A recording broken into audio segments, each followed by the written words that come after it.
लाहौर जलसे के लिए वजीर आला खैबर पख्तूनख्वा अली अमीन गंडापुर का काफिला इस्लामाबाद टोल प्लाजा क्रॉस कर गया।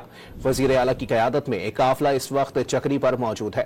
मजीद जानते हैं डॉन न्यूज के नुमाइंदे आरिफ हयात से। जी आरिफ, बताइएगा काफिले की क्या पोजीशन है और इसके लाहौर पहुंचने के मुतवक्के वक्त से मुतालिक भी आगाह कीजिएगा।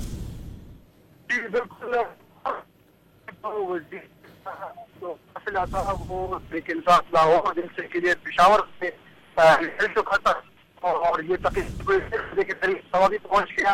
और आरिफ, आपसे राब्ता बहाल करने की कोशिश करेंगे। अपने नाजरीन को बताएं कि लाहौर जलसे के लिए वजीर आला खैबर पख्तूनख्वा अली अमीन गंडापुर का काफिला इस्लामाबाद टोल प्लाजा क्रॉस कर गया है। वजीर आला की क़यादत में काफिला इस वक्त चक्री पर मौजूद है। आरिफ हयात से राब्ता बहाल हुआ है। जी आरिफ, अपडेट कीजिएगा।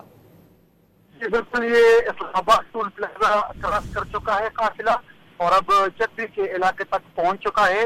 ये बता रहे हैं कि तकरीबन 7 बजे तक खैबर पख्तूनख्वा का जो मरकजी काफिला है तो ये लाहौर। बहुत शुक्रिया आरिफ हयात अपडेट करने के लिए।